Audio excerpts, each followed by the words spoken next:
अक्सर हमारे बड़े बूढ़े ये कहते हैं कि अगर बाहर जाओ, अकेले हो, अंधेरे में स्पेशली, किसी इंसान के हाथ की कोई चीज़ नहीं खानी चाहिए।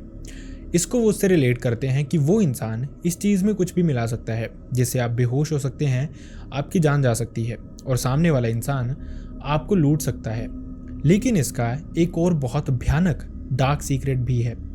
ऐसा माना जाता है कि बहुत सारे लोग जो इस दुनिया में तांत्रिक क्रियाएं करते हैं वो अपने वश में भूत, प्रेत, जिन, डायन इन चीज़ों को अपने वश में कर लेते हैं, जिसके बाद वो इनसे अपने सारे काम करवाते हैं।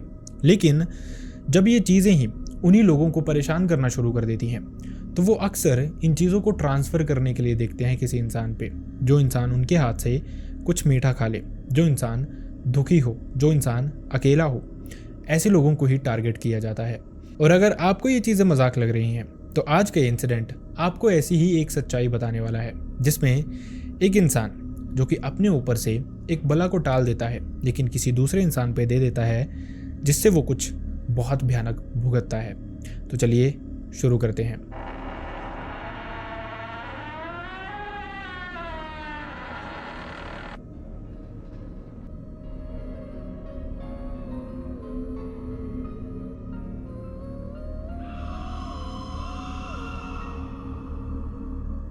Hi and welcome back everyone. First of all thank you so much हमारी वीडियोस को इतना प्यार देने के लिए। आपका प्यार इसी तरह से मिलता रहेगा तो हमारी वीडियोस भी इसी तरह से आती रहेंगी। बस अगर आपको वीडियोस पसंद आ रही हैं तो वीडियोस को हाइप करना बिल्कुल भी ना भूलें। अपने सजेशंस आप कमेंट बॉक्स में भी बता सकते हैं। एंड जैसा मैं आपको हमेशा बताता हूँ कि अगर आपके साथ आपके किसी रिलेटिव, नोन, भाई बहन, फ्रेंड या फिर नेबर किसी के साथ भी ऐसा कोई इंसिडेंट हुआ है जो आप चाहते हैं मैं यहाँ पे नरेट करूँ, तो आप मेरी मेल आईडी या फिर इंस्टा दोनों पे मुझसे शेयर कर सकते हैं। दोनों का लिंक आपको डिस्क्रिप्शन बॉक्स में मिल जाएगा। खैर, अब बढ़ते हैं इंसिडेंट की तरफ। आज का इंसिडेंट है असम का, जो कि हमारे साथ शेयर किया शाहिद नाम के एक इंसान ने। शाहिद ने बताया आज वो बहुत खुश हैं, उनकी लाइफ बहुत सॉर्टेड है, वो मैरिड हैं, ज़िंदगी अच्छे से चल रही है, फैमिली के साथ रिलेशंस भी बहुत अच्छे हैं। लेकिन 2015 में कुछ बहुत भयानक हुआ था उनके साथ, जब उन्होंने अपनी मास्टर्स कंप्लीट की थी और उसके बाद वो एक जॉब ढूंढ रहे थे।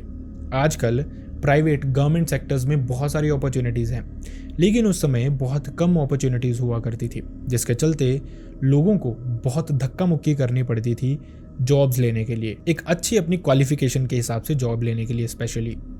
ऐसा ही कुछ शाहिद भी कर रहे थे। शाहिद ने बताया वो अपने घर के इकलौते बेटे थे और घर का फाइनेंशियल कंडीशन बहुत अच्छा नहीं था, जिसके चलते घर वाले चाहते थे ईगरली कि वो कमाना शुरू करें, लेकिन ये हो नहीं पा रहा था। उनको कुछ ऑफर्स मिल रहे थे लेकिन वो उनके हिसाब से सुटेबल नहीं थे, जिसके चलते वो बेरोजगार ही थे।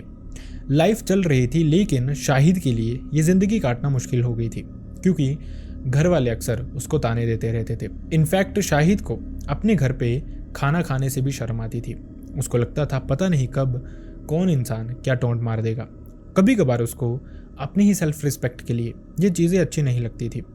वो बहुत स्ट्रगल कर रहा था। यही हसल वो रोज़ रोज़ कर रहा था, जॉब्स के लिए रोज़ जाना और वहाँ से खाली हाथ वापस आना, यही सब कुछ कॉन्टिन्यूसली चल रहा था। और धीरे धीरे शाहिद का दिमाग बहुत बुरी तरह से ड्रेन हो चुका था। वो परेशान हो चुका था, समझ नहीं पा रहा था कि आखिरकार करे क्या। इसी के चलते वो कभी कभार शाम को अपने घर से दूर चला जाया करता था, कभी किसी जंगल वाले एरिया में तो कभी पानी के आसपास, जहाँ गहरा पानी हो उसके पास वो बैठा रहता था, अकेला घंटों घंटों।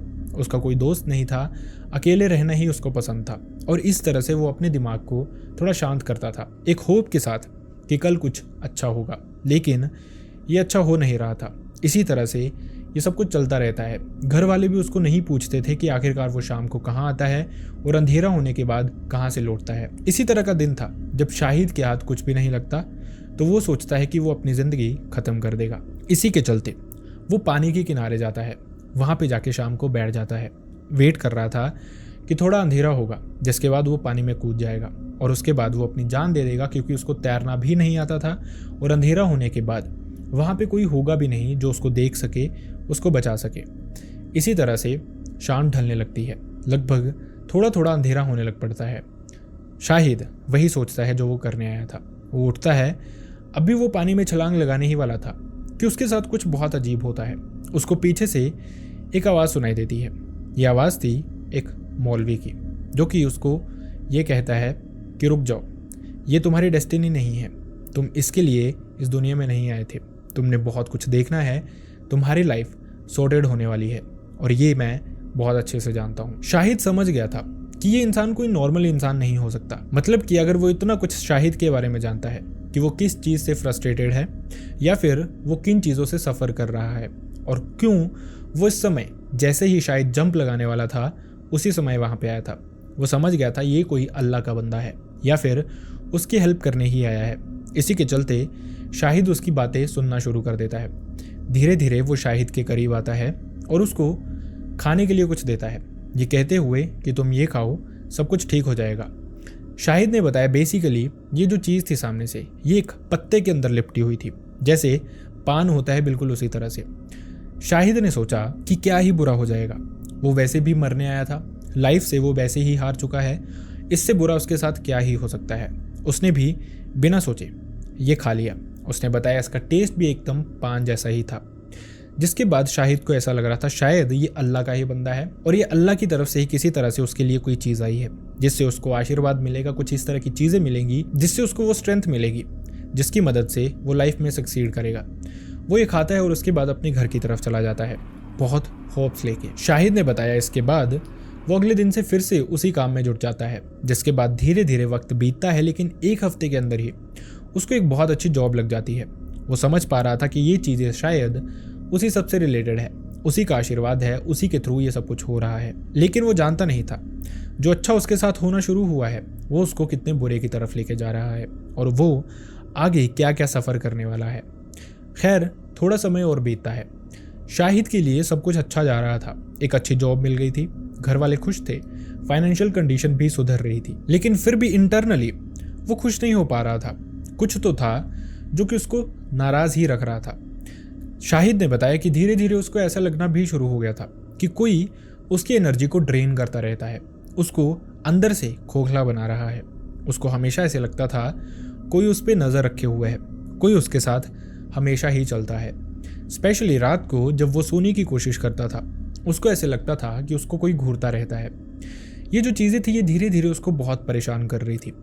फिजिकली वीक होना, मेंटली वीक होना, आंखों के नीचे डार्क सर्कल्स आना, ये सब कुछ शाहिद के साथ होना शुरू हो गया था। अमूमन तौर पर आप किसी भी इंसान को देखते हैं तो समझ जाते हैं इसकी लाइफ में क्या चल रहा होगा। शाहिद ने बुरे दिन तो इससे पहले देखे थे, अब तो उसके अच्छे दिन आए थे। वो अपनी नौकरी से भी खुश था, सब कुछ अच्छा चल रहा था। फिर आखिरकार ये सब कुछ क्यों हो रहा था कोई भी नहीं समझ पा रहा था। फैमिली ने भी नोटिस करना शुरू किया था, लेकिन उनको लग रहा था शायद काम का प्रेशर है, उसकी नई नई जॉब लगी है, हो सकता है उसके प्रेशर में उसके साथ ये चीज़ें हो रही हों, लेकिन असलियत कुछ और ही थी। यही सब कुछ धीरे धीरे बढ़ता जाता है। शाहिद ने बताया कि उसको हमेशा लगता था कि कोई उसको मारना चाहता है, परेशान करना चाहता है या फिर उसके इर्द गिर्द ही रह रहा है। शायद शाहिद से ही वो अपने काम करवा रहा है। इस तरह की चीज़ें उसको बहुत नॉर्मली लगने शुरू हो गई थी। घर पे अपने कमरे में कभी कभार अजीब सी शैडो दिखाई देना, अजीब सा धुआं दिखाई देना, यही चीज़ें उसके साथ हो रही थी। वो डरता तो बहुत था, लेकिन अपनी फैमिली के साथ इतना ओपन अप नहीं था। कोई उसका दोस्त नहीं था, कलीग्स तो अभी नए नए ही बने थे। आखिरकार किसको बताता ये चीज़ें। बहुत परेशान था वो, समझ नहीं पा रहा था कि आखिरकार करे तो क्या करे। ये सब कुछ थोड़े दिन और बीतता है। शाहिद ने बताया कि एक बहुत डार्क चीज़ उसके साथ हुई जो वो शेयर करने से भी शर्मा रहा था। शाहिद ने बताया उसको ऐसा लगता था जब वो रात को सोता है कोई बहुत पावरफुल एंटिटी, मेल एंटिटी उसके आसपास आती है, उसके साथ सोती है और वो सब करती है जो वो करना चाहती है। एक तरह से ऐसा लग रहा था शाहिद की ये ज़िंदगी उसने सेक्रीफाइस कर दी है किसी चीज़ के लिए जो उसको सक्सेस तो लेके आएगी लेकिन धीरे धीरे ख़त्म कर देगी। उसको बहुत कुछ सेक्रीफाइस करना पड़ेगा और यही शायद वो कर भी रहा था। उसको ऐसा लग रहा था बहुत सारी चीज़ें वो करता था जो वो खुद से नहीं करना चाहता था, बल्कि हो जाती थी जैसे कोई चीज़ उसको फोर्स कर रही है। आखिरकार क्या थी वही वो नहीं समझ पा रहा था। धीरे धीरे वक्त बीतता जा रहा था। उसको जॉब पे लगे लगभग 2 से ढाई हफ्ते हो गए थे, लेकिन ये परेशानियां ख़त्म होने का नाम नहीं ले रही थी और वो और भी ज़्यादा कमज़ोर होता जा रहा था। अब जो फैमिली होती है वो फैमिली ही होती है। कोई भी इंसान, कोई भी फैमिली मेम्बर अगर वीक हो रहा हो, परेशान दिख रहा हो, बीमार दिख रहा हो तो फैमिली ये पूछ ही लेती है बात। शाहिद ने बताया उसकी फैमिली, स्पेसिफिकली उसकी माँ उससे पूछती हैं कि आखिरकार तेरे साथ प्रॉब्लम क्या है, तो इतना वीक क्यों होता जा रहा है, इतना परेशान क्यों दिखता है हमेशा, कुछ है। तो तू हमसे शेयर कर सकता है। मैं जानती हूँ कुछ ना कुछ तो तेरे दिमाग में ज़रूर चल रहा है या फिर तेरे साथ ज़रूर हो रहा है। शाहिद ने बताया कि जैसे उसकी माँ ने ये बातें कही वो समझ ही नहीं पाया उसके साथ हुआ क्या, और वो बहुत ज़ोर ज़ोर से रोना शुरू कर देता है, जैसे कोई बहुत बड़ा दुख था जो उसने अपने अंदर समेटा हुआ था, लेकिन अब वो फूट पड़ा था। शायद उसको सुनने वाला कोई इंसान आ गया था और वो सब कुछ शेयर कर देता है अपनी माँ के साथ, बिना डरे बिना शर्म के। A to Z चीज़ें बताता है जो कुछ भी उसके साथ हो रही थी, लेकिन वो चाह के भी अपने पिता के साथ ये चीज़ें शेयर नहीं कर पा रहा था। उसके पिता भी वहीं पे थे, तो उसकी माँ ने उनको समझाया कि ऐसे ऐसे इसके साथ कुछ प्रॉब्लम्स हो रही हैं जो ये चाहता नहीं ज़्यादा शेयर करे। लेकिन शाहिद बार बार यही चीखे जा रहा था, उसे किसी मौलवी के पास ले चलो, नहीं तो वो उसे मार डालेगा। उसके फैमिली वाले समझ आते हैं कि इसके साथ कुछ बहुत भयानक हो रहा है। बिना देरी किए वो पास ही के एक मौलवी के पास जाते हैं, लेकिन वहाँ जाते ही शाहिद देखता है उसकी माँ के साथ साथ उसके पिता भी वहीं पे बैठे हुए थे, जिसके चलते वो मना कर देता है सबके सामने चीज़ें शेयर करने के लिए। उसके पेरेंट्स बाहर जाते हैं। उसी के बाद शाहिद इस मौलवी को सब कुछ बताता है, जो कुछ भी उसने अपनी माँ के साथ शेयर किया था और जो कुछ भी वो पिछले कुछ हफ्तों से फेस कर रहा था। लेकिन अभी तक उसने अपनी माँ को नहीं बताया था कि इसका रीज़न क्या है, और ये रीज़न भी वो मौलवी को बताता है कि इस तरह से वो मरने जा रहा था, लेकिन वहाँ पे उसको एक मौलवी मिलता है जो उसके साथ ये चीज़ें करता है, और उसको लग रहा है कहीं ना कहीं वहीं से उसके साथ ये सब कुछ होने शुरू हुआ है। ये इंसान जो मौलवी था वो थोड़ी देर शाहिद को वहीं पे बैठाता है, उसकी फैमिली को भी बुलाता है, थोड़ी देर अपने में ही बैठा रहता है, जिसके बाद वो कुछ बहुत भयानक चीज़ें बताता है। शाहिद को बताता है कि असल में वो जो इंसान था उसके पास एक जिन था जो कि उसने काफ़ी टाइम से अपने पास रखा हुआ था, लेकिन उसी को वो परेशान करना शुरू कर चुका था, जिस वजह से वो चाहता था उसको ट्रांसफ़र करना, क्योंकि धीरे धीरे वो जो जिन था वो उसको भी ड्रेन कर रहा था। वो भी ख़त्म हो जाता अगर बहुत दिन उसको रखता। और जिन लोगों ने इन चीज़ों की सिद्धि की होती है वो लोग इन चीज़ों को ऐसे नहीं छोड़ सकते, मुक्ति नहीं दे सकते, बल्कि इनको किसी न किसी को ट्रांसफ़र ही करना पड़ता है, या फिर धीरे धीरे अगर वो खुद ही ख़त्म हो जाएं तो इन चीज़ों को मुक्ति मिल जाती है। उस मौलवी ने यही मीठा खिला के ये जिन ट्रांसफ़र कर दिया था शाहिद पे, जिस वजह से वो उसको परेशान कर रहा था। ये चीज़ें सक्सेस तो देती हैं, लेकिन बदले में जान मांगती हैं, खून मांगती हैं, और उसी इंसान का जिसने उनकी सिद्धि की होती है। यही चीज़ें शाहिद के साथ हो रही थी। ये मौलवी वहीं पे कुछ चीज़ें करते हैं, जिसके बाद इस जिन को मुक्ति देते हैं। शाहिद ने बताया उसको हर हफ्ते जाना पड़ता था उनके पास शुद्धिकरण के लिए, और शाहिद ने बताया धीरे धीरे उसको इन चीज़ों का रिजल्ट भी दिखना शुरू हो गया था। वो बहुत जल्दी रिकवर कर गया था, और उसके बाद काफ़ी साल निकल गए, लेकिन उसके साथ ऐसी कोई भी प्रॉब्लम नहीं हुई। वो भी फिट है, फाइन है, फैमिली भी उसकी काफ़ी खुश है। कोई चीज़ वैसी नहीं हुई जो तब हुई थी। और इसी के थ्रू शाहिद ये भी बताना चाहता है कि एक बहुत बड़ी लर्निंग है हर उस इंसान के लिए जो कहीं ना कहीं अकेला किसी और इंसान से मिलता है, स्पेशली जब वो दुखी हो। इस तरह के बहुत सारे लोग हो सकते हैं जो आपके दुख का, आपके अकेलेपन का फ़ायदा उठा सकते हैं, आपको इस तरह से किसी ना किसी चीज़ से पोजेस करवा के। सो आपको बहुत केयरफुल रहने की ज़रूरत है।